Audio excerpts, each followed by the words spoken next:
वो सब गाइस, मेरा नाम चैतन्य आहूजा है और आप देख रहे हैं द चैतन्य आहूजा।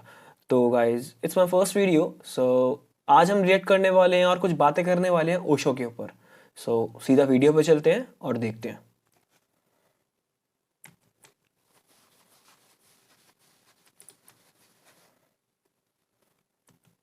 मेरा होना है। मनोवैज्ञानिक कहते हैं कि हर बच्चे को अपने अहंकार की तलाश है।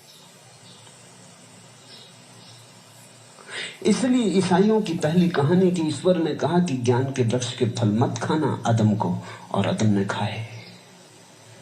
वो हर बच्चे की कहानी। ये कहानी बड़ी सच है। ये हर आदम की कहानी, ये आदमी मात्र की कहानी। तुम अपनी तरफ गौर से देखो।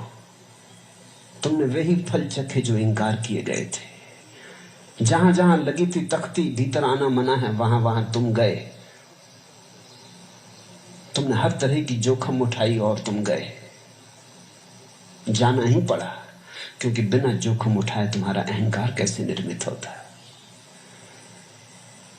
अगर तुम हाँ ही हाँ कहते चले जाओ, अगर तुम आज्ञाकारी ही बने रहो, तो अहंकार कैसे निर्मित होगा। अहंकार का मजा है भटकने में। देखो गाइस, यहाँ पे ओशो बात कर रहे हैं कि जो चीज़ हमको मना करते हैं लोग, हम मोस्टली वही करते हैं।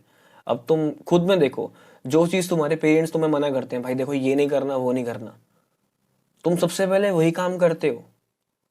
पर मज़ा भी उस चीज़ में है, तुम सबसे पहले वही काम कर रहे हो जो तुम्हें मना किया गया है। एक दिमाग में चीज़ आती है, भाई देख, एक काम जो हमको मना कर रहे हैं, किसी वजह से मना कर रहे हैं, और वो वजह क्या है उसको ढूंढता है इंसान, और वो सबसे पहले वही काम करता है। नोटिस करो, दीवारों पे लिखा होता है यहां थूकना मना है। सबसे ज्यादा थूकते लोग वहीं पर ही हैं। मोस्टली लोग वहीं थूकते हैं। पान की थूक, हर जगह की थूक तुम्हें वहां मिल जाएगी। अभी आगे बढ़ते हैं। मजा है। तुम ईश्वर से मिलना नहीं चाहते, क्योंकि मिलने का मतलब तो लीन हो एक जाना मिनट। होगा। अहंकार का मजा है, भटकने में मजा है। तुम ईश्वर से मिलना नहीं चाहते, क्योंकि मिलने का मतलब तो लीन हो जाना होगा। तुम डरते हो, तुम कहते जरूर हो कब तक भटका रहूंगा। पूछते भी हो कि कोई रास्ता है। वो शायद इसीलिए पूछ रहे हो कि रास्ता अगर पक्का पता चल जाए तो उस रास्ते पे कभी ना जाए। कहीं ऐसा ना हो कि भूले भटके हम तो सोच रहे हो भटक रहे हैं और चले जा रहे हैं उसी की तरफ। रविन्द्रनाथ की एक कहानी है, गीत है कि मैं खोजता। यहां से मुझे एक बात याद आती है, इंसान भगवानों को ढूंढता है हर जगह। ये इंसान की थिंकिंग है, मतलब हम सब की ही थिंकिंग है कि हमको भगवान मिल रहे हैं मंदिर में, मस्जिद में, गुरुद्वारे में, चर्च में, या फिर कोई भी एक रिलीजियस जगह जिसको तुम मानते हो। बट सबसे बड़ा झूठ यही है, इन भगवान तुम्हें मंदिर मस्जिद इन जगहों पे नहीं मिलेंगे। भगवान तुमको तुम्हारे अंदर मिलेगा। ये बात भी सेम ओशो ने बता रखी है। मैंने इससे पहले कुछ वीडियोस देखी और कुछ बुक्स पढ़ी हैं। सो सीन क्या होता है, ये मैं अपनी थिंकिंग तुम्हें बता रहा हूँ, सुनना। कि एग्जाम्पल लो इंसान को एज अ बीज। अब इंसान ये चाह रहा है वो बिना अंकुरित हुए भगवान को पाले। That's not possible. उसको भगवान को, मतलब उसको पेड़, बीज को पेड़ बनने के लिए अंकुरित होना पड़ेगा, और इंसान को भगवान को पाने के लिए भी बाहर निकलना पड़ेगा एक शेल से। हम एक लाइफ, एक पूरी दुनिया इंसान ने एक शेल बना रखी है। इंसान सबको ढूंढ रहा है, हर चीज को पहचान रहा है, हर चीज को समझ रहा है, एक्सेप्ट खुद को। वो खुद को ना पहचान रहा है ना समझ रहा है। बस उसको ये चिंता है और ये पाना है कि वो भगवान को पाले, और वो भगवान को पा ही नहीं पाएगा जब तक वो खुद को नहीं पहचानेगा। अब लोग सोचते हैं भाई भगवान को पाना तो मेडिटेशन करनी स्टार्ट कर दो। हाँ करो, that's a good thing. But इसके अंदर एक चीज है, अब लोग सोचते हैं मेडिटेशन करना तो यूं बैठ जाओ और ओम का नाम लो या फिर कोई भी नाम लो, इससे कुछ भी नहीं होगा। ये मेरी थिंकिंग है, और ये मैंने ओशो के साथ भी सुना है, और मुझे बात एकदम सही लगी तो मैं आपको बता रहा हूं।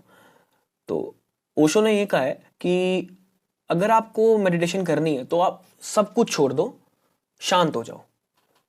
और सिर्फ ओशो ने नहीं कहा है, बहुत लोगों ने भी कहा है, मेरी भी थिंकिंग है, बहुत लोगों की भी थिंकिंग है, कि आपको भगवान को पाने पहले खुद को समझो। दिमाग, आपको अपने दिमाग को स्टॉप करना है। अगर आप इतने सक्षम बन गए कि अपने आप दिमाग को स्टॉप कर सकते हो, तो यार पहुंच गए आपको जहां पहुंचना है।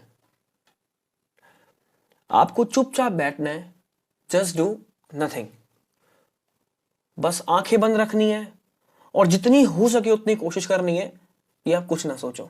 हाँ, बहुत इजी चीज नहीं है, बहुत समय लगेगा, अच्छा खासा समय लगेगा इस चीज के अंदर, बट यार थोड़ा टाइम बाद हो जाएगा। अब इंसान चाहता ही नहीं है इस चीज से बाहर निकलना। इंसान अंकुरित होना नहीं चाह रहा, वो चाह रहा वो पेड़ भी बन जाए और अंकुरित भी ना हो। और कुछ करना तो पड़ेगा ना यार, यही चीज कह रहा है वो। आओ आगे सुनते हैं। था परमात्मा को जन्मों जन्मों से, बहुत जगह जगह खोजा, हर जगह खोजा और वो ना मिला। हाँ, कभी कभी उसकी झलक मिलती थी, बहुत दूर किसी तारे के किनारे से गुजरता हुआ दिखाई पड़ता उसका रथ, कभी सूरज की किरणों के रथ पर सवार, कभी चांद के पास, कभी तारों के पास, मगर सदा दूर, पास कभी नहीं। और जब तक मैं उस तारे के पास पहुंचता, खोजता खोजता मुझे जन्मों लग जाते। जब तक मैं वहां पहुंचता तब तक वो वहां से जा चुका होता, फिर कहीं दूर। ऐसा खेल चलता रहा, ऐसी छी चलती रही। फिर एक दिन ऐसा हुआ कि अंततः मैं जीता, मेरी विजय यात्रा पूरी हुई। मैं उसके द्वार पर पहुंच गया जहां तख्ती लगी थी कि परमात्मा का भवन आ गया। सीढ़ियां चढ़ गया खुशी में, कुंडी हाथ में लेके खटका नहीं जा रहा था। तब एक विचार मन में उठा कि अगर वो मिल गया तो फिर क्या करोगे। अब तक तो खोज ही सहारा थी, खोज के सहारे ही जीते थे, वही एक मजा था, वही एक धुन थी। अगर मिल ही गया, बहुत बढ़िया बात। इंसान चाहता है मुझे ये मिल जाए, मुझे वो मिल जाए, लेकिन अगर वो चीज मिल जाए तो क्या करोगे? एक्साइटमेंट खत्म। वो कहते हैं ना, डेस्टिनेशन से बढ़िया उसका रास्ता होता है, मंजिल से बढ़िया सफर होता है। अब तुम मंजिल पे पहुंच के एक लिमिटेड ही काम कर सकते हो यार, सफर में तुम बहुत चीजें कर सकते हो। एक्सप्लोरेशन, मंजिल में पहुंचे कोई एक्सप्लोरेशन नहीं होती है। तुम्हें ईश्वर मिल गया, दैट्स इट, खत्म। फिर क्या करोगे? थोड़ा सोच लो, क्योंकि फिर करने को कुछ भी ना बचेगा। अब तक करना यही तो था कि परमात्मा को खोजना था, फिर परमात्मा मिल गया तो अब क्या करोगे? तो रविन्द्रनाथ ने उस गीत में कहा है कि मैंने आहिस्ता से सांकल छोड़ दी कि कहीं आवाज ना हो जाए। डर के कारण अपने जूते पैर से निकाल लिए कि कहीं सीढ़ियों पर पग ध्वनि ना हो जाए। और फिर मैं जो भागा हूं तो मैंने पीछे लौट के नहीं देखा। अब मुझे पता है कि उसका घर कहां है, बस वहां छोड़ के सब जगह खोजता हूं। तुम्हारे कर्ता होने का मजा समाप्त हो जाएगा जिस क्षण प्रभु से मिलन हुआ, क्योंकि प्रभु से मिलन का अर्थ है महामृत्यु। इस शब्द को तुम ख्याल में ले लो तो तुम्हें समझ में आ जाएगा क्यों भटके हुए हो। अगर भटकने में अहंकार है तो मिलने में मौत है, क्योंकि ये अहंकार जाएगा। समर्पण करना होगा, इसे रख देना होगा उसके चरणों में। धोखे ना चलेंगे वहां के कुछ फूल पत्ते तोड़ लाए और चढ़ा दिए पैरों पर, नहीं, अपने को ही तोड़ के चढ़ाना होगा, अपना ही फूल चढ़ाना होगा। ये अहंकार तुम्हारा फूल है, ये अस्मिता तुम्हारा फूल है। ऐसे बाजार से खरीदे गए फूल पत्ते न चढ़ेंगे और दूसरों की बगिया से तोड़ लाए ये न चलेंगे। तुम्ही अपने को कर्ता भाव को चढ़ाना होगा, वही बनेगा नैवेद्य, अर्चन।